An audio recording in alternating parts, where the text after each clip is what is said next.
My name is Jessica, and I'm 32 years old. I never expected a simple Thanksgiving dinner at my parents' house to turn into a financial nightmare. One minute we were passing around pumpkin pie, the next my father was staring me down asking about $500,000 I supposedly took. The confusion on my face must have been obvious as I stammered, "500K? What?" But what really sent chills down my spine was watching my sister Amber turn ghostly pale, her fork clattering against her plate. That's when I knew something was terribly wrong with our perfect family picture.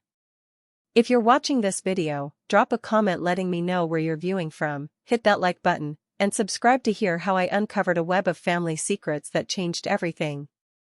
Growing up in rural Pennsylvania shaped who I am today. Our modest two-story home with its creaking wooden floors and warmly lit kitchen was where I learned all my core values. My father Robert, a bank manager at the local Wells Fargo for over 30 years, ran our household like he ran his bank, with precision, caution, and strict financial discipline. As the older daughter, I absorbed his lessons about money management like a sponge. Every birthday and Christmas, Dad would take me to open another savings account or explain a new financial concept. By 16, I could calculate compound interest in my head and had saved almost every dollar of my babysitting money. My mother Linda, a kindergarten teacher with a soft voice and softer heart, would sometimes slip me a few dollars for ice cream, whispering not to tell Dad about our frivolous spending. Then there was my sister Amber, 3 years younger and seemingly perfect in every way. Where I was practical and reserved, Amber was creative and outgoing. She had Dad's confident smile and Mom's artistic talents. While I stressed over AP calculus, Amber effortlessly collected art contest trophies and homecoming queen nominations. Despite our differences, we were close growing up, sharing secrets in our bunk beds long after lights out. After college, I pursued accounting and landed a position at a prestigious firm in Chicago. The move 5 years ago was difficult but necessary for my career. Each time I visited home, the gap between my life and my family seemed to widen slightly. My calls home became less frequent as my workload increased, though I made sure to never miss a holiday. Amber took a different path, staying in our hometown to open her interior design business. From what I'd gathered through our occasional phone calls and Mom's updates, Amber's business had taken off spectacularly. She had bought a small storefront downtown, hired 2 assistants, and was constantly booked with projects for the wealthier families in neighboring towns. Dad proudly displayed her business articles from the local paper on the refrigerator. This Thanksgiving, I'd taken a full week off work to spend quality time with my family. The firm had been particularly demanding lately, with tax season approaching and several major clients requiring audits. The break was desperately needed, and I'd been looking forward to home-cooked meals and catching up. The drive from Chicago to our small town took nearly 8 hours, but as I pulled into our gravel driveway on Wednesday evening, the familiar sight of smoke curling from the chimney and warm lights glowing in the windows made the journey worth it. Mom greeted me with her signature bone-crushing hug that somehow smelled like cinnamon and home, while Dad stood back with an approving nod before offering a quick side hug. "You look thin," Mom fussed, already guiding me toward the kitchen where several pies were cooling. "They working you too hard in the city?" "I'm fine, Mom," I laughed, accepting the slice of apple pie she cut before I could even take off my coat. "Just busy season." Dad sat at the kitchen table, his reading glasses perched on his nose as he reviewed some papers. "Your sister's coming tomorrow morning," he informed me without looking up. "Business is keeping her late tonight." "How is her shop doing?" I asked, genuinely curious. The last I'd heard, Amber was considering expanding to a second location. Mom beamed. "Just wonderful. She just finished the Miller's entire lake house renovation. You should see the pictures." Dad finally looked up, a proud smile softening his usually stern expression. "She's got a real gift. Smart business sense too." The subtle comparison wasn't lost on me. While my parents respected my career choice, it didn't generate the same enthusiasm as Amber's creative endeavors. I'd grown used to this dynamic over the years. That night, settled into my childhood bedroom with its outdated boy band posters and academic achievement certificates, I reviewed some work emails and tried to quiet the familiar feeling of being the less favored daughter. I reminded myself that at 32, I was too old for sibling jealousy. Thanksgiving Day arrived with the comforting aromas of roasting turkey and Mom's famous sage stuffing. I helped in the kitchen, chopping vegetables and setting the dining room table with the good china we only used on holidays. When Amber arrived around noon, I was struck by how polished she looked. Her caramel-colored hair was styled in a professional bob, her designer outfit seemingly effortless in its elegance. We hugged, and I noticed she felt thinner than usual in my arms. The business guru herself, I teased affectionately. Mom says you're taking over the design world. Something flickered in her eyes before she smiled. Trying to, anyway. How's the exciting world of spreadsheets? Before I could answer, Dad called us all to the living room for pre-dinner drinks. As he handed out glasses of wine, I noticed Amber declined, claiming she was fighting a cold. She seemed jittery, checking her phone frequently and stepping out twice to take calls. The dinner itself started pleasantly enough. Mom's cooking was exceptional as always, and Dad even opened a bottle of expensive champagne to toast the holiday. The conversation flowed from town gossip to national politics, carefully avoiding any potentially controversial topics as was our family tradition. It wasn't until dessert that things changed. Mom had just served her pumpkin pie when Dad cleared his throat in that authoritative way that always commanded attention. "Jessica," he said, his tone suddenly serious as he set down his fork. "I've been meaning to ask you about the trust fund money. $500,000. What exactly did you do with it?" The silence that followed Dad's question was deafening. The bite of pumpkin pie turned to ash in my mouth as I tried to process what he was asking. $500,000? Trust fund? I had absolutely no idea what he was talking about, and yet the accusation in his tone was unmistakable. $500K? What? I stammered, genuinely confused. "Dad, I don't know what you're talking about." That's when I noticed Amber. My confident, always composed sister had gone completely pale, her freckles standing out starkly against her now bloodless face. Her hand trembled as she set down her fork, the metal clattering against fine china. Her eyes darted between Dad and me, wide with what looked like fear. "Robert, maybe this isn't the time," Mom interjected softly, placing her hand on Dad's arm. The gesture seemed practiced, like she'd been anticipating this conversation and had been trying to prevent it. "Let's just enjoy our dinner." But Dad wasn't deterred. His brows furrowed deeper, the lines around his mouth tightening with suspicion. "No, Linda. I want to know." The money was transferred out over the last 2 years in multiple withdrawals. I checked with the bank yesterday when the quarterly statement came. I assumed Jessica had been using it for something in Chicago. My mind raced, trying to make sense of his words. In my entire adult life, I'd never had access to that kind of money. Every dollar in my bank accounts was accounted for, earned through long hours at the firm or carefully saved from my modest bonuses. I'd always been financially independent, taking pride in never asking my parents for help, even when my student loans were crushing me during those early years in Chicago. "Dad, I swear I don't know what you're talking about," I insisted, my voice rising slightly. "What trust fund?" "I've never accessed any trust fund." His eyes narrowed. "The one your grandfather set up for you girls. The one that matured when you turned 30. The one that required both my signature and yours for any withdrawals." His tone suggested I was playing dumb, which only increased my confusion and hurt. I looked toward my mother for clarification, but she was suddenly very interested in rearranging the dessert plates, avoiding eye contact. "Mom?" I prompted. "What trust fund?" She sighed, shooting a reproachful look at my father. "Your grandfather Patterson left money for both you girls in a trust that would mature when you turned 30. We thought you knew." The revelation hit me like a truck. How would I know if nobody told me? The hurt in my voice was evident. "And I certainly haven't taken any money from it." Dad's expression hardened further. Jessica, I've signed off on multiple withdrawals over the past 2 years. Each one had what looked like your signature on it. If you're saying you didn't make those withdrawals, then we have a serious problem. My thoughts were spinning.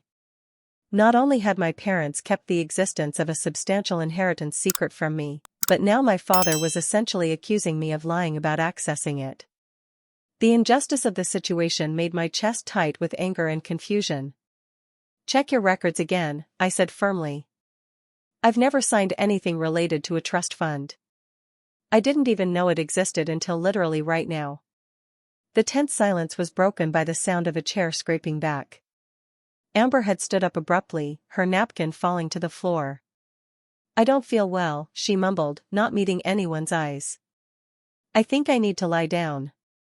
Something in her behavior triggered my suspicion. The timing was too convenient, her reaction too extreme. Before anyone could respond, she had fled the dining room, her footsteps hurrying up the stairs. Dad seemed not to notice her odd behavior, still focused intently on me. The signatures match yours, Jessica. I've seen your signature on enough documents over the years to recognize it. Then someone forged it, I replied, my mind already connecting dots I didn't want to acknowledge. Because it wasn't me. Mom placed her hand on Dad's arm again. Robert, please. Let's not ruin Thanksgiving with this. I'm sure there's a reasonable explanation. Yes, I said, pushing back my chair and standing. There's a reasonable explanation. Someone has been accessing money meant for me without my knowledge or consent. And instead of trying to figure out who that might be, you're sitting here accusing me of, what exactly? Lying? Stealing from myself? The hurt was quickly morphing into anger. All these years of careful budgeting, of stretching my entry-level salary, of eating ramen noodles for weeks to make rent when I first moved to Chicago. All while a trust fund with my name on it existed without my knowledge. I need some air, I said, tossing my napkin onto the table. The festive holiday atmosphere had evaporated completely, replaced by suspicion and unspoken accusations. As I walked out onto the porch, the cool November air did little to calm my racing thoughts. Through the window, I could see my parents in heated discussion, Mom gesturing emphatically while Dad sat rigid in his chair. And somewhere upstairs, my sister was hiding something. I was certain of it now. I pulled out my phone and scrolled through my banking apps, reviewing my transaction history as if the mysterious trust fund might suddenly appear there. Of course, it didn't. All I saw were my usual deposits from work and my carefully budgeted expenses. The back door creaked open, and I turned to see Mom stepping out, wrapping her cardigan tightly around herself against the chill. Jessica, she began tentatively. Your father is just confused. He's been under a lot of stress since the retirement. This isn't about Dad's stress, I replied. This is about $500,000 that apparently belongs to me but that someone else has been accessing. And the fact that none of you ever told me about this money in the first place. Mom's eyes filled with tears. Your father wanted to surprise you. He thought when you were established in your career and thinking about buying a home, he would tell you about the trust as a gift. He didn't want you relying on it too early. The explanation only made me angrier. I'm 32, Mom. I've been established in my career for years. I've been trying to save for a down payment on a condo for the last 3 years. Do you have any idea how much that money could have helped me? I know, sweetheart. I wanted to tell you, but your father. And what about Amber? I interrupted. Does she know about her share? Mom's hesitation told me everything. She found out a couple of years ago. It was an accident. She saw some paperwork your father had left out. 2 years ago, I repeated. Right when the withdrawal started, I'm guessing? Mom's face crumpled. Jessica, please. I don't know what's going on, but I'm sure there's a good explanation. I shook my head, the pieces falling into place. I think I need to talk to Amber. I left my mother on the porch and headed upstairs, my footsteps heavy on the familiar creaking stairs. When I knocked on Amber's door, there was no response. "Amber, I know you're in there," I called. "We need to talk." Still nothing. I tried the handle and found it locked. My sister, who had always shared everything with me growing up, was now literally shutting me out. And I was almost certain I knew why. I returned to my own room, closed the door, and sat on my bed, the same bed I'd slept in throughout my childhood and teenage years. The room was a time capsule of the person I used to be, straight A student, rule follower, the responsible one who never caused problems. Now, on Thanksgiving Day, I found myself at the center of a family crisis, falsely accused and completely blindsided. As I sat there surrounded by relics of my past, I made a decision. I was going to get to the bottom of this mystery, clear my name, and find out exactly what had happened to my trust fund. Sleep didn't come easily that night. I tossed and turned in my childhood bed, my mind racing with questions about the trust fund and my sister's strange behavior. Around 2 in the morning, I gave up trying to sleep and pulled out my laptop. As an accountant, investigating financial discrepancies was literally my job, and I was determined to apply those skills to my own situation. I started by organizing what little I knew. The trust fund had been established by my grandfather, it matured when I turned 30, and withdrawals required both my signature and my father's. The money had been depleted through multiple withdrawals over the past 2 years, coinciding with when Amber discovered the fund's existence. I created a timeline in a spreadsheet, noting important dates, my 30th birthday, the approximate time Amber learned about the trust, and the period during which the withdrawals occurred. What I lacked was specific information about the withdrawals themselves: dates, amounts, and purposes. A soft knock on my door interrupted my work. Mom peered in, looking exhausted in her old flannel robe. "You're still up," she observed unnecessarily. "I saw the light under your door." I nodded, not trusting myself to speak without letting my hurt and anger show. She entered cautiously and sat on the edge of my bed. "Your father is upset, but he doesn't really believe you've done anything wrong.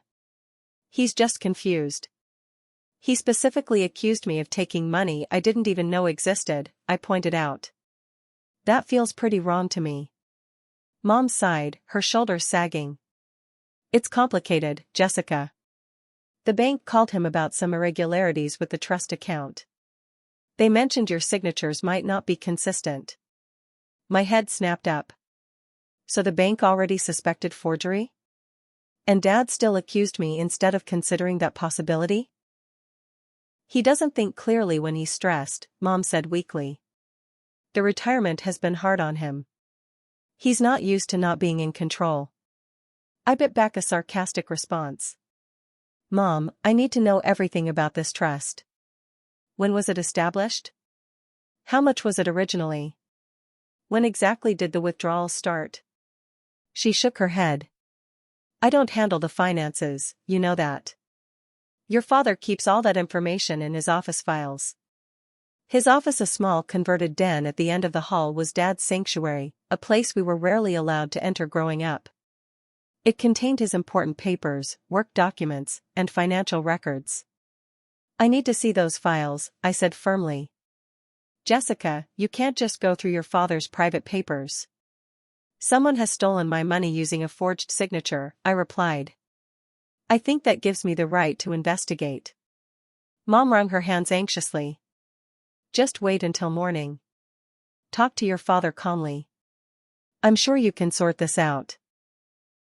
But I knew my father. Once he formed an opinion, he rarely changed it without substantial evidence. And right now, his opinion seemed to be that I was lying about the trust fund withdrawals. "Fine," I conceded, not wanting to upset my mother further. "We'll talk in the morning." After Mom left, I continued working on my timeline, adding the new information about the bank's forgery concerns. Around 3 in the morning, I heard a door open and close quietly in the hallway. Curious, I crept to my door and peeked out just in time to see Amber slipping down the stairs.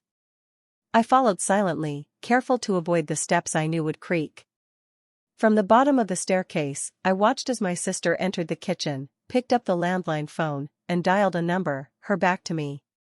"It's me," she whispered into the receiver. I can't talk long. She's asking questions. No, they don't know yet, but Dad confronted her about the money. I don't know what to do. My presence must have created a shadow or sound, because Amber suddenly whirled around, her eyes widening when she saw me. She quickly hung up. Who were you talking to? I asked, stepping into the kitchen. No one, she replied too quickly. Just checking my voicemail. At 3 in the morning? On Mom and Dad's landline instead of your cell phone? Amber's eyes darted around the room like a cornered animal. It's none of your business, Jessica. Go back to bed. It became my business when Dad accused me of taking money that apparently someone took using my forged signature, I said, keeping my voice low but firm. Amber's face crumpled briefly before she composed herself. You always think the worst of me. That's not true and you know it, I replied. But right now, I need answers. What do you know about the trust fund, Amber? Nothing, she insisted, but her voice wavered. I found out about it by accident a couple years ago, that's all. And you never thought to mention it to me? Your own sister? She looked away. Dad said he wanted to be the one to tell you when the time was right. I took a step closer. The bank has flagged inconsistencies in my signatures, Amber. Someone has been forging my name to withdraw money from a trust that was meant for both of us. Do you know anything about that? For a moment, I thought she might confess. Her lower lip trembled, and tears welled in her eyes. But then her expression hardened. I'm not having this conversation, she said, pushing past me.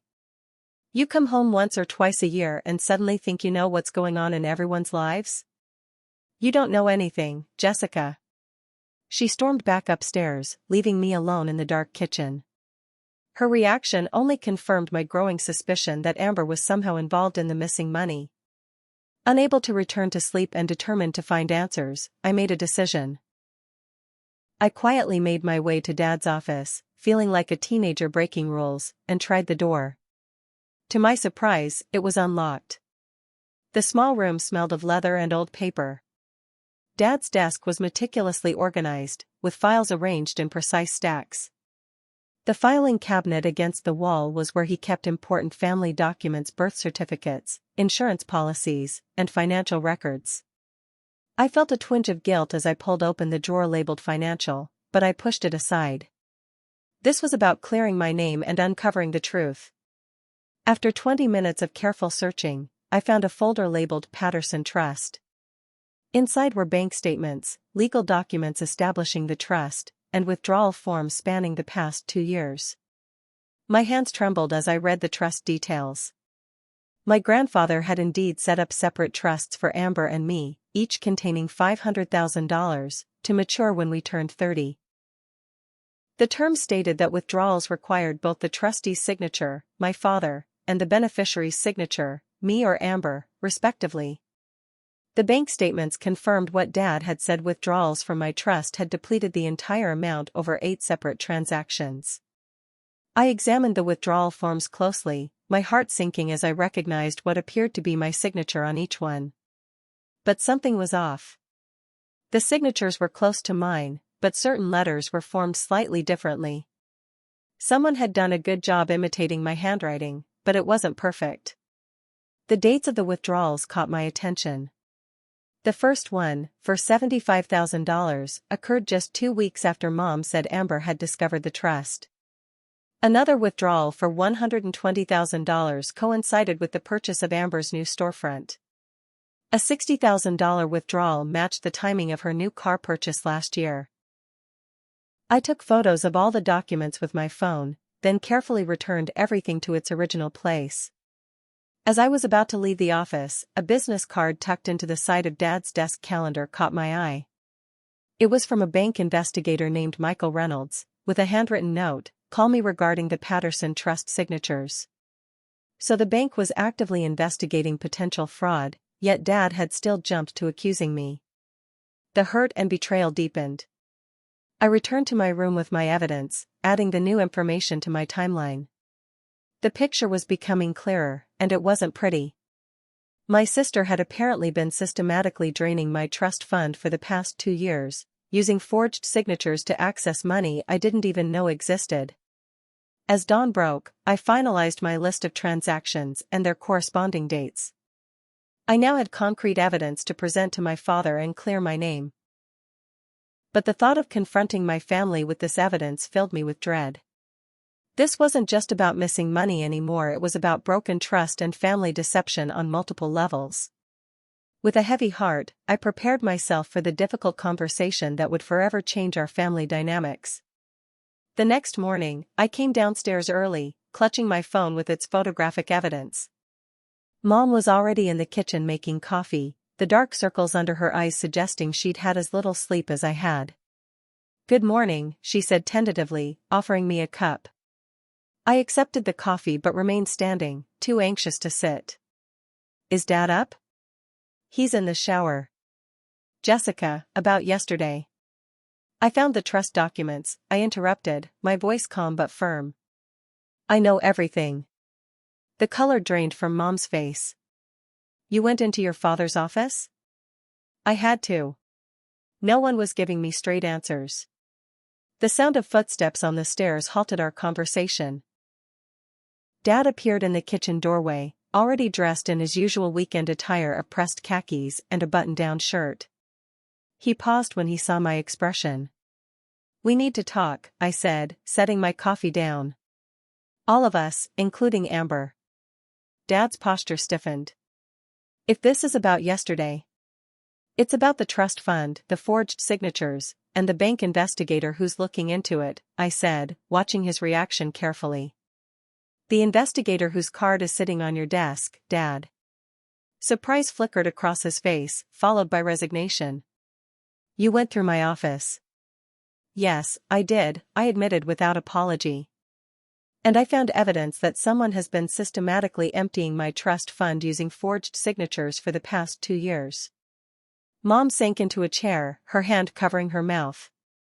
"Oh, Robert." Dad's jaw tightened. "The bank called me last week. They noticed discrepancies in the signatures on the withdrawal forms. I've been trying to make sense of it." "And your first conclusion was that I was lying?" I couldn't keep the hurt from my voice. "Not that maybe, just maybe, someone else had accessed the account without my knowledge?" "The signatures looked authentic," he defended himself. "And the timing of the withdrawals coincided with major expenses you might have had in Chicago." "Expenses you know nothing about because we never discuss my finances," I pointed out.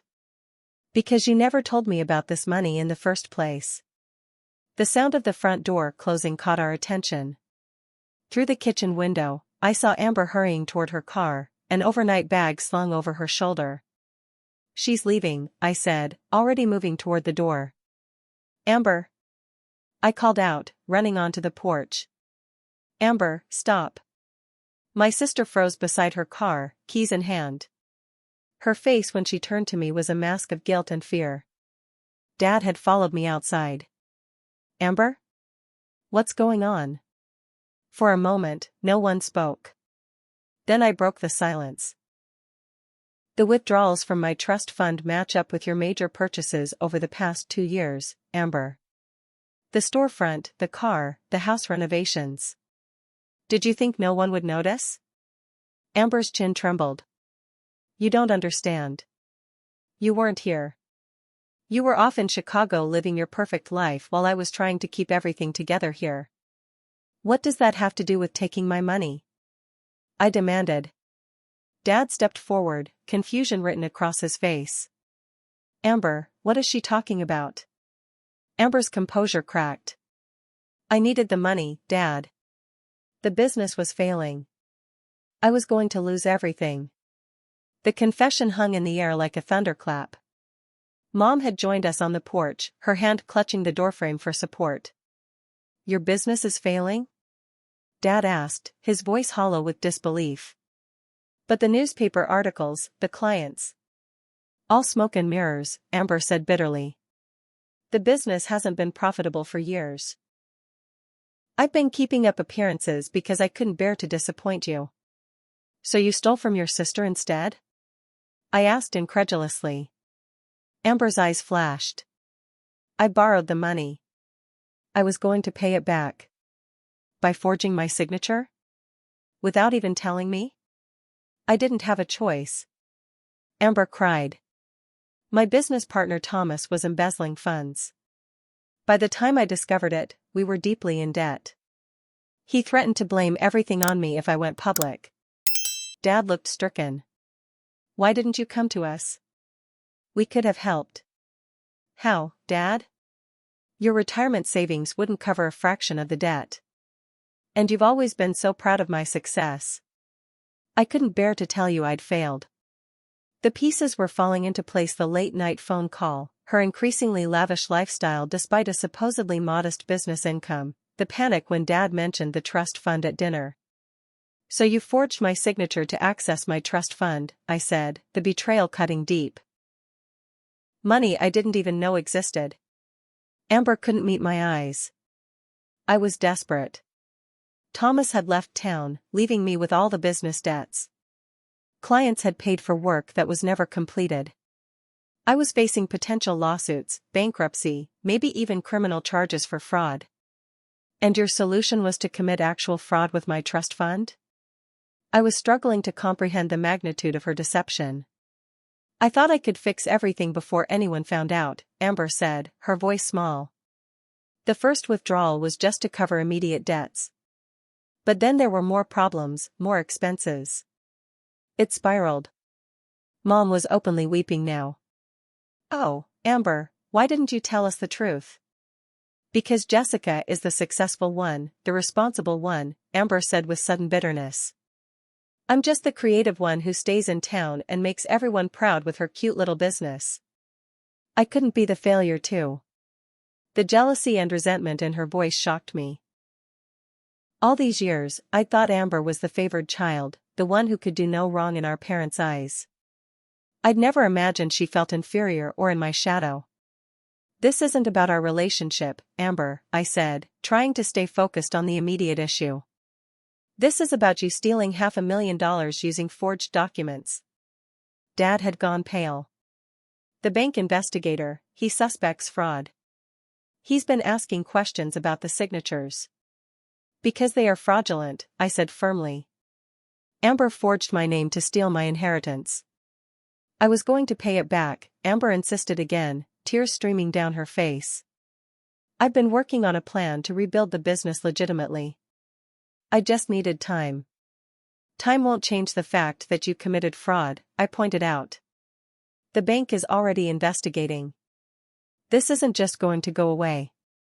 The weight of the situation seemed to finally hit Amber, and her knees buckled. Mom rushed forward to catch her, guiding her to sit on the porch steps.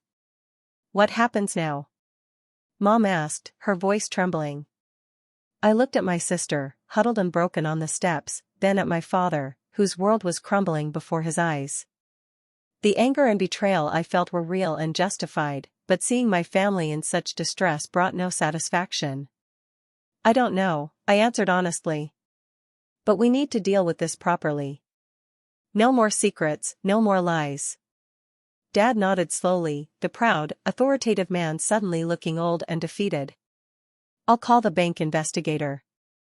We'll explain what happened. And then what? Amber asked, her voice small. Will you press charges, Jessica? Have me arrested for fraud? The question hung in the air. I honestly didn't know the answer. Part of me wanted justice for what she'd done, but another part couldn't imagine being responsible for sending my own sister to jail. I need some time to think, I said finally, turning to go back inside. And we all need to have a long, honest conversation about how we got here. As I walked past Dad, he reached out and touched my arm. I'm sorry I doubted you, Jessica. I should have known better. His apology was a small bomb on a very large wound. The trust between us had been severely damaged not just by yesterday's accusation, but by years of secrets and unspoken expectations. Inside, I gathered my belongings and headed for my car. I needed space to process everything that had happened and decide what to do next. As I drove through town toward the local park where I used to go to think as a teenager, I realized that the money itself, though significant, wasn't what hurt the most. It was the betrayal from the people I should have been able to trust implicitly: my father, who had kept my inheritance secret, and my sister, who had stolen it without a second thought. The family I thought I knew had been built on secrets, jealousy, and deception. And now we all had to face the consequences. The local park hadn't changed much since my teenage years. The same wooden benches circled the small pond, now frozen at the edges with late November ice. I sat bundled in my coat, watching a pair of stubborn ducks glide across the water's surface, my breath forming clouds in the cold air. This park had been my refuge during high school whenever family tensions ran high or I needed space to think. Now, at 32, I found myself seeking that same solace, though the problems I faced were far more complex than teenage disagreements or college application stress. As I sat there, memories from childhood surfaced, unexpected patterns I'd never fully recognized. The way Dad would beam with pride at Amber's art shows but merely nod approvingly at my academic awards. How Mom would go shopping with Amber for special occasions but just give me money to get something appropriate for myself. The subtle but persistent message that Amber's creative talents were somehow more special, more worthy of attention than my analytical skills. Had I misinterpreted these moments all these years? Or had there truly been a pattern of favoritism that had fed Amber's desperate need for approval and my own determination to be financially independent? Jessica? Is that you? The voice startled me from my thoughts. I looked up to see Tyler Williams, my high school boyfriend, approaching with a golden retriever on a leash. He looked good, older, more filled out than the lanky basketball player I dated, but with the same kind eyes and easy smile. "Tyler," I said, surprised to find myself genuinely pleased to see him. "Hi. Thought that was you," he said, sitting down beside me when I moved over to make room. "Home for Thanksgiving?" "Something like that," I replied vaguely. Tyler had always been perceptive. "Everything okay?" "You've got that same look you used to get when you were trying to solve a particularly tough calculus problem." The observation made me smile despite everything. "That obvious, huh?" "Only to someone who spent most of junior and senior year staring at your face," he joked, then turned more serious. "Seriously though, you okay?" Maybe it was the familiar setting, or Tyler's kind expression, or just the overwhelming need to talk to someone outside the situation, but I found myself opening up. "Not really. I just found out my sister has been systematically draining a trust fund I didn't even know I had, using forged signatures." Tyler's eyes widened. "Whoa. That's heavy. Amber did that?" I nodded, staring out at the pond. Apparently her perfect business hasn't been so perfect after all. "Yeah, I'd heard rumors about that," Tyler said cautiously. My head snapped toward him. "What rumors?" He shrugged, looking uncomfortable. "Small town, you know how it is. Her business partner Thomas left town suddenly last year. There was talk of financial impropriety, clients not getting what they paid for. Nothing concrete, just whispers." "Why didn't anyone tell me this?" I asked, though I knew the answer. I had been the absent daughter, the one who left for the big city, only returning for brief visits. "Figured you knew," Tyler said simply. "Besides, your parents always talked about Amber's business like it was thriving." No one wanted to contradict them. Another piece of the puzzle fell into place.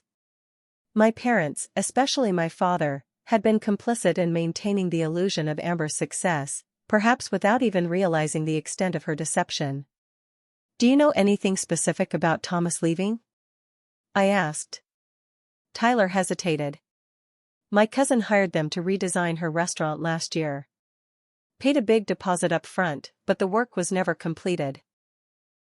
When she tried to get her money back, Amber claimed Thomas had taken all the funds when he left. Some people were sympathetic, others weren't so sure Amber was being truthful." The information added another disturbing layer to the situation. If Amber had been taking client money for work that was never delivered, she could be facing not just civil lawsuits but potentially criminal charges for fraud even before the trust fund issue. "Thanks for telling me," I said, my mind already racing with implications. "I needed to hear this." "Sorry, it's not better news," Tyler said genuinely. "For what it's worth, I always thought you were the more honest of the two sisters." His words warmed me slightly despite the cold reality I was facing. I should probably head back and deal with this mess. "Want some company?" Tyler offered. "I make a mean cup of coffee, and I'm told I'm a good listener." I appreciated the offer, but this was a family matter I needed to handle directly. "Rain check? Maybe while I'm still in town?" "Absolutely," he agreed, writing his number on a scrap of paper from his pocket. "Call anytime." Armed with new information and a slightly clearer head, I drove back to the house.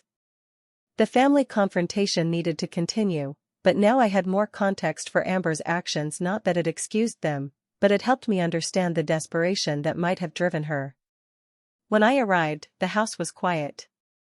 Mom sat alone in the living room, staring blankly at an unread book in her lap. "Where's everyone?" I asked. "Your father took Amber to meet with the bank investigator," she replied, her voice hollow. "They thought it was better to be proactive, to explain what happened before things escalate further." I nodded, relieved that at least they were facing the situation rather than trying to cover it up. "That's probably wise." "She's been crying non-stop," Mom added, as if this might soften my heart. "She says she never meant to hurt you, that she was just desperate." "Mom," I said carefully, sitting across from her. "I've been talking to people in town. This goes beyond Amber borrowing my trust fund money. There are rumors about client deposits being taken without work being completed. This could be much more serious than we thought." Mom's face crumpled. "We knew the business was having problems. Your father even helped her financially a few times over the years. But she always insisted things were turning around, that she just needed a little more time." "You knew?" The revelation stung. "You knew she was struggling but still kept up the pretense of her success?" "Why?" "Because that's what she wanted," Mom exclaimed, suddenly animated. "She begged us not to tell you. She was so ashamed, so afraid of appearing a failure in your eyes." "In my eyes?" "Mom, I've spent my entire life feeling like I was second best because I wasn't the creative, charismatic daughter you both adored." Mom looked genuinely shocked. "Is that what you think?" "Jessica, your father and I have always been so proud of you. You were always so capable, so independent. You never seemed to need our support the way Amber did." "So I was punished for being self-sufficient?" I asked incredulously. "Not punished," Mom protested. We thought you were doing fine on your own. Amber always needed more guidance, more encouragement." The irony was painful. All these years, I'd worked so hard to be financially independent, to never ask for help, partly because I believed my parents favored Amber. And that very independence had been interpreted as not needing their support, creating a cycle of distance. The sound of the front door opening ended our conversation. Dad and Amber entered, both looking exhausted and emotionally drained. "How did it go?" Mom asked anxiously. Dad sighed heavily. The bank investigator was actually quite understanding once we explained the situation. Since it's a family matter and Amber admitted to forging the signatures, they're willing to let us handle it privately rather than pressing criminal charges immediately. "But," I prompted, sensing there was more. "But they still need to file a report," Amber said, her voice raspy from crying. "And they've frozen what little remains of both our trust funds pending resolution." "How much is left?" I asked. Amber couldn't meet my eyes. "About $20,000. From your original $500,000. The amount was staggering. Nearly $500,000 gone. Money that could have helped me buy a home, start my own business, or simply provided financial security I'd never known." "And what about the client deposits?" I asked, watching Amber's face carefully. The ones for work that was never completed? Amber's head snapped up. How do you know about that? Small town, I replied simply. People talk. Dad looked confused. What client deposits? Amber's silence was damning. Finally, she spoke, each word seemingly dragged out of her. Some clients paid deposits for work that couldn't be completed after Thomas left.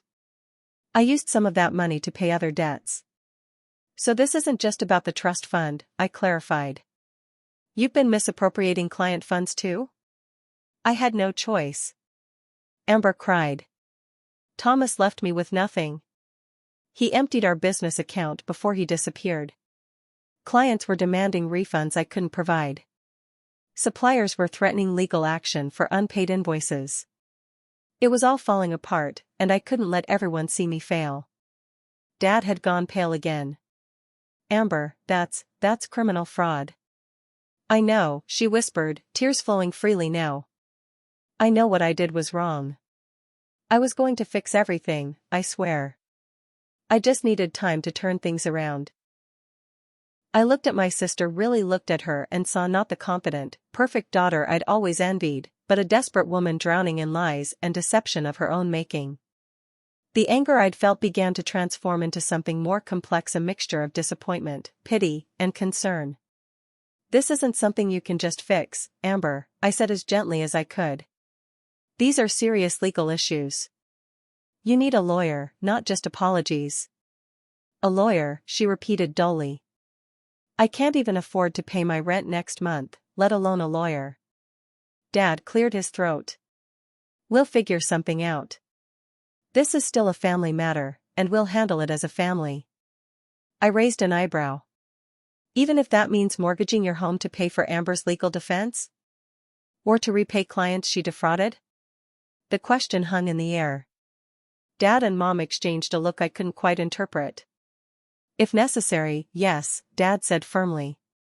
She's our daughter. And so am I pointed out, the old wound reopening. But you kept my inheritance secret from me while letting Amber drain it dry. That was my mistake, Dad admitted. A terrible mistake I will regret for the rest of my life. But right now, we need to focus on the immediate crisis. He was right, of course. The family dynamics and patterns of favoritism that had contributed to this situation could be addressed later. The immediate problem was Amber's legal jeopardy and the financial disaster she had created. I'll help, I said finally. Not because I've forgiven what happened, but because despite everything, we're still family. And because I have the financial knowledge to potentially minimize the damage. Relief flooded Amber's face. Thank you, Jessica. I don't deserve your help, but I'm so grateful. Don't thank me yet, I cautioned. This isn't going to be easy or painless. We need complete transparency from now on. Every debt, every client issue, every financial problem has to be on the table. Amber nodded earnestly. Anything you want to know, I'll tell you. No more secrets. As the four of us sat in the living room beginning the painful process of uncovering the full extent of Amber's financial deceptions, I realized that while the money might be gone, perhaps something valuable could still be salvaged from this disaster, truth and a new foundation for our family relationships. But the road ahead would be long and difficult, and there was no guarantee of a happy ending. Monday morning found me on a commuter train back to Chicago, having cut my Thanksgiving visit short. The weekend had been spent cataloging the extent of Amber's financial disaster, and I needed to return to work while processing everything that had happened. The rhythmic clacking of the train wheels provided a soundtrack to my tumultuous thoughts. In my briefcase were copies of all the relevant financial documents we'd gathered, bank statements, client contracts, withdrawal forms with forged signatures, business expense reports. The picture they painted was grim. Beyond the depleted trust fund, Amber's business had accumulated nearly $300,000 in debt over 3 years. There were at least 12 clients who had paid substantial deposits for work that was never completed. Suppliers were owed tens of thousands of dollars. And worst of all, there was evidence that Thomas hadn't absconded with all the money as Amber had claimed he had taken some, certainly, but Amber herself had misappropriated client funds long before his departure. My phone buzzed with yet another message from Amber. Please call when you can.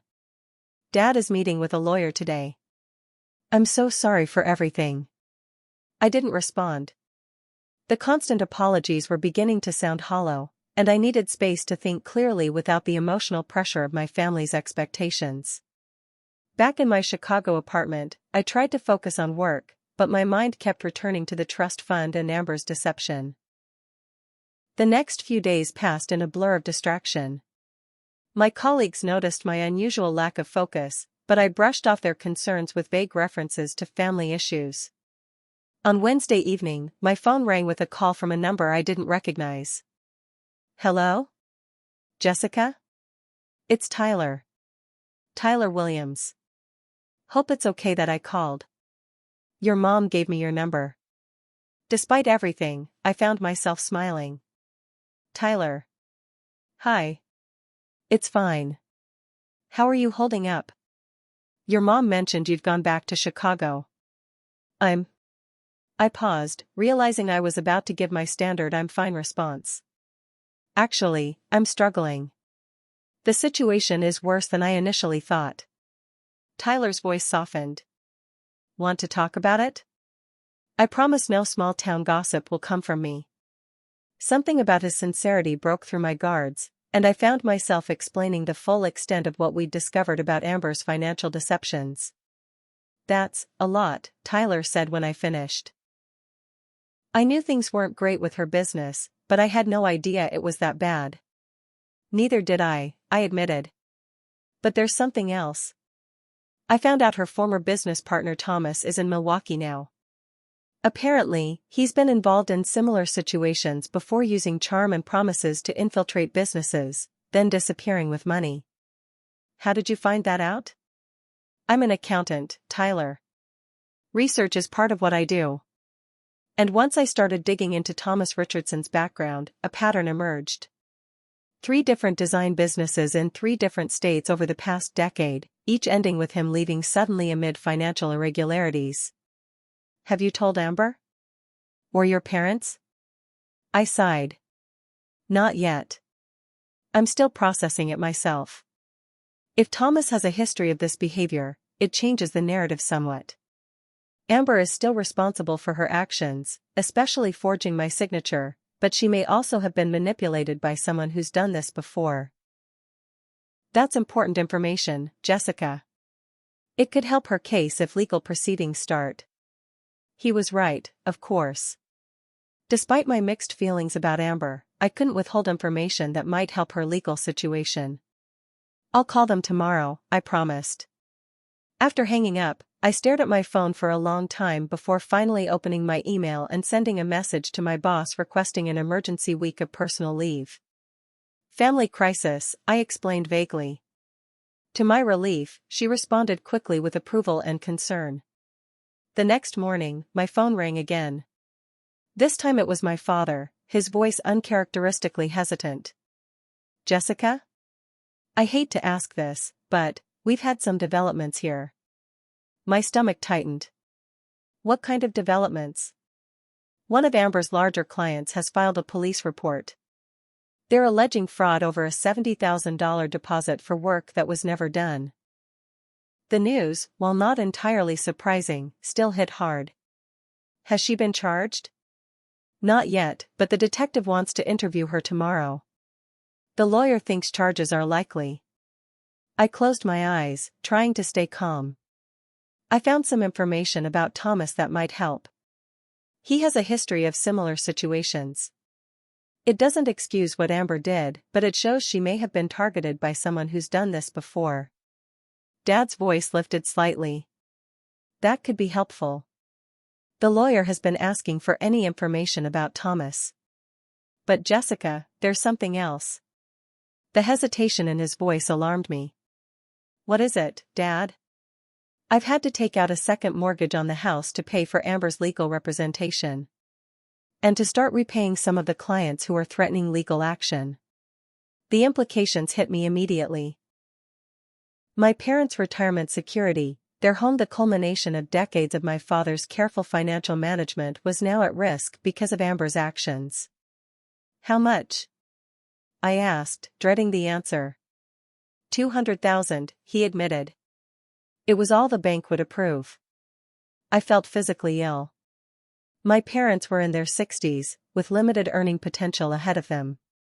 This kind of financial setback at their age could be devastating. Dad, that's your retirement security. I know, he said quietly. But what choice do we have? She's our daughter. We can't let her go to jail if there's any way to prevent it. The unfairness of it all hit me again. My inheritance had been drained by Amber's fraud, and now my parents' future was being mortgaged for her legal defense. Yet even as the anger rose, I found myself asking a surprising question. What can I do to help? There was a pause on the line. You've already done more than we had any right to ask, Jessica. Just the information about Thomas is helpful. No, I said, my mind made up. I mean, really help. I have some savings. Not a lot, but enough to make a difference. And I have skills that could be useful in untangling this mess. Jessica, no. This isn't your responsibility. It's not about responsibility, Dad. It's about family. The words surprised me even as I spoke them. Despite the betrayal, despite the years of feeling secondary, they were still my family. I'm coming back tomorrow. I've already arranged time off work. The silence on the other end told me he was fighting emotion. Thank you, he finally managed. After ending the call, I immediately booked a flight back to Pennsylvania, then opened my laptop. If I was going to help, I needed to be prepared. For the next several hours, I immersed myself in financial forensics, a skill I'd developed at work but never expected to apply to my own family. I traced Thomas Richardson's history across multiple states, documenting his pattern of business fraud. I analyzed Amber's business accounts, looking for evidence that might mitigate her culpability. I drafted a repayment plan for the defrauded clients that might prevent criminal charges. It was past midnight when I finally closed my laptop. The situation was dire, but not entirely hopeless. With careful management, transparent communication with creditors, and some financial sacrifices, it might be possible to avoid the worst outcomes: criminal charges for Amber and financial ruin for my parents. The next day, I was back on a plane to Pennsylvania, my mind clearer than it had been since Thanksgiving dinner. I had a plan, a difficult, painful plan, but one that offered a path forward. As the plane descended toward Pittsburgh, I realized something unexpected had happened amid the crisis. For the first time in years, perhaps ever, I wasn't thinking of myself as separate from my family, maintaining careful distance both physically and emotionally. Instead, I was fully engaged, fully committed to helping resolve this crisis together. The anger and hurt hadn't disappeared. The trust fund money was still gone, likely never to be recovered. The patterns of favoritism and miscommunication that had contributed to this disaster still needed to be addressed. But something had shifted in me, a recognition that despite all the dysfunction and pain, these people were my family, and that connection still mattered. As the plane touched down, I texted Tyler, back in town. Might need moral support in the days ahead. His response came quickly: I'm here. Whatever you need. With my plan in hand and unexpected allies at my side, I was ready to face whatever came next in this family crisis. 6 months after that fateful Thanksgiving dinner, I stood in the kitchen of my parents' home, helping Mom prepare a simple Sunday lunch. The house felt different now, smaller, perhaps, without some of the antiques and artwork that had been sold to help pay Amber's debts, but somehow warmer and more honest than before. Jessica, can you check if the bread is done? Mom asked, stirring a pot of homemade vegetable soup. I opened the oven door, inhaling the aroma of freshly baking sourdough. Few more minutes, I think. It was strange how quickly our new normal had established itself. I now split my time between Chicago and my hometown, working remotely 3 weeks each month to help manage the ongoing financial recovery efforts. The firm had been surprisingly accommodating once I explained the situation, even allowing me to reduce my hours temporarily. The sound of the front door opening announced Dad's return from his morning walk, a new habit he'd developed as part of his stress management routine. At 67, he looked older than he had a year ago, the lines in his face deeper, his hair noticeably grayer. But there was also a new openness to his expression, the rigid control that had characterized him for most of my life softened by humility and hard-won wisdom. "Beautiful day out there," he commented, hanging his light jacket by the door. Amber called. "She'll be here in about 20 minutes.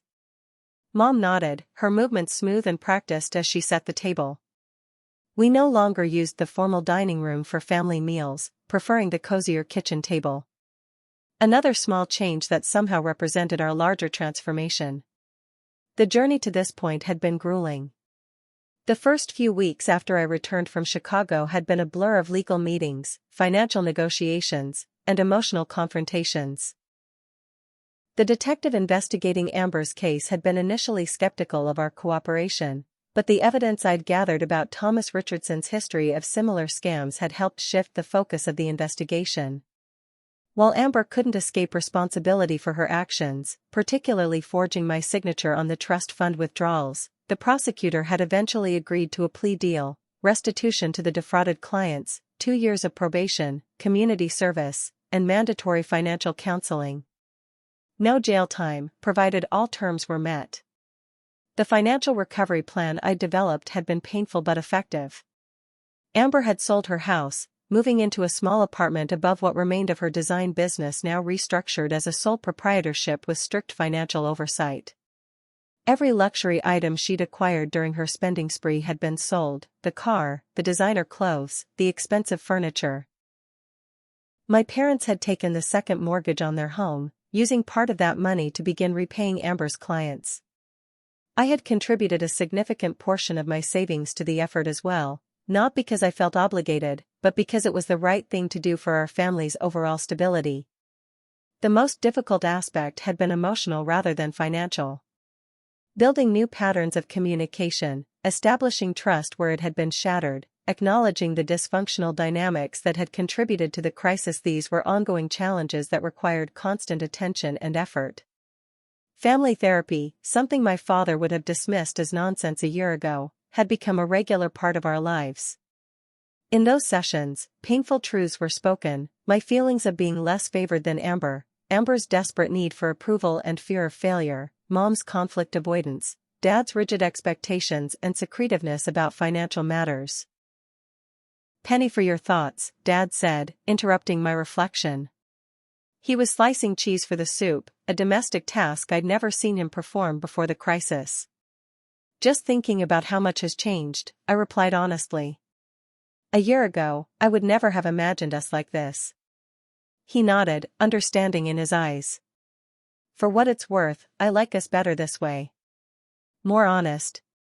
Even if the circumstances that got us here were difficult." "Difficult is one way to put it," I said wryly.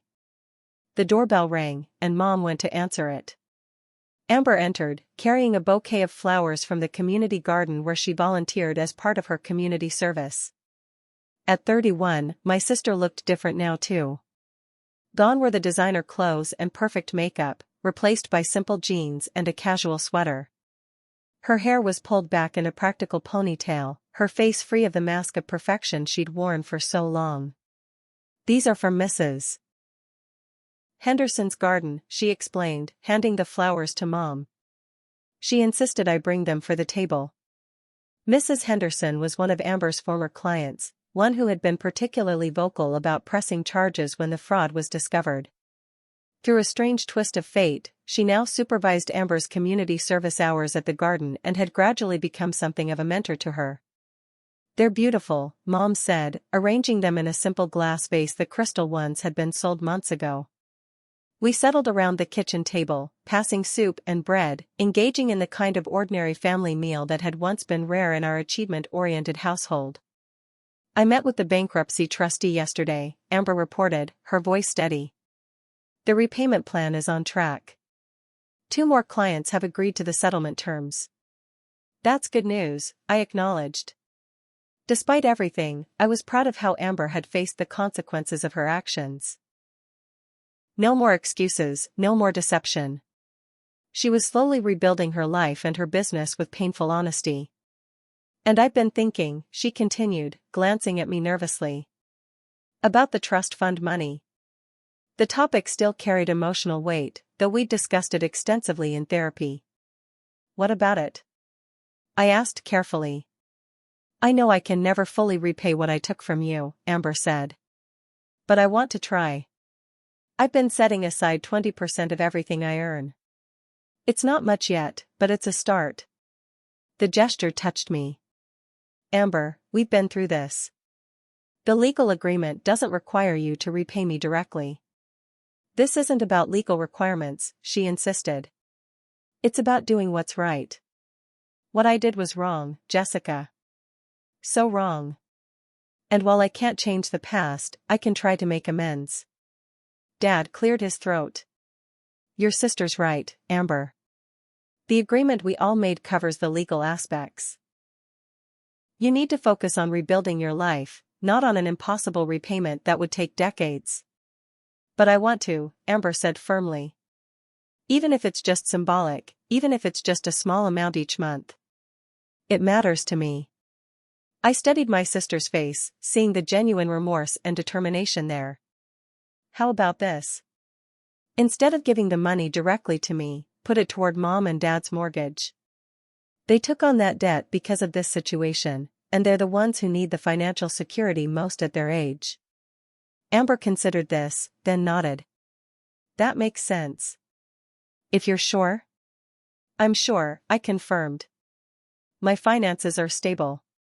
I'm even looking at buying a condo in Chicago next year. This was possible partly because I'd significantly reduced my expenses during these months of remote work, staying with my parents instead of maintaining my expensive apartment full-time. Which reminds me, Dad said, reaching for an envelope on the counter. I wanted to show you both something. He slid out a document, a new will and financial plan he and Mom had created. We've made some changes to ensure complete transparency going forward. Both of you are named as having medical and financial power of attorney should we become incapacitated. All our accounts and assets are listed here, with instructions for how they should be managed. The document represented a profound shift from the secretive way Dad had always handled family finances. No more hidden accounts, no more unilateral decisions. We don't want there to ever be financial secrets in this family again, Mom added. We've learned that lesson the hard way. As we continued our meal, the conversation shifted to lighter topics. Amber's tentative new friendship with Tyler's cousin, whose restaurant she had originally defrauded but was now helping redesign pro bono as part of her restitution. My potential promotion at the firm, which recognized the additional financial forensic skills I'd developed during this family crisis. Dad's volunteer work at the community college, teaching basic financial literacy to young adults. Later, as Amber and I washed dishes side by side, she bumped my shoulder gently with hers. I don't deserve a sister like you, you know. Probably not, I agreed with a small smile. But you're stuck with me anyway. She laughed, a genuine sound that had once been rare but was becoming more common. Seriously, though. Thank you for not giving up on me. You could have pressed charges, walked away, left me to deal with the mess I created. No one would have blamed you. I considered this as I dried a bowl. Family is complicated, Amber. What you did was wrong. Really wrong. And I was angry for a long time. Part of me probably still is. But cutting you out of my life completely? That wasn't the answer. I think about it every day, she admitted. Not just the money, but the lies. The way I betrayed your trust. The way I almost destroyed our family because I was too proud to admit I was failing. The important thing is that you're facing it now, I said. No more perfect facades, no more pretending. Just real life, with all its messiness and challenges. And its unexpected gifts, she added softly. I never realized how exhausting it was, maintaining that image of success. There's something freeing about starting over, about building something real this time. Her words resonated with me. In my own way, I too had been living behind a facade, keeping my parents at arm's length, maintaining my independence at the cost of genuine connection, nursing old wounds instead of addressing them directly. The doorbell rang, interrupting our conversation. Dad answered it to reveal Tyler standing on the porch, holding a folder of house listings. "Hope I'm not interrupting," he said, spotting me in the kitchen.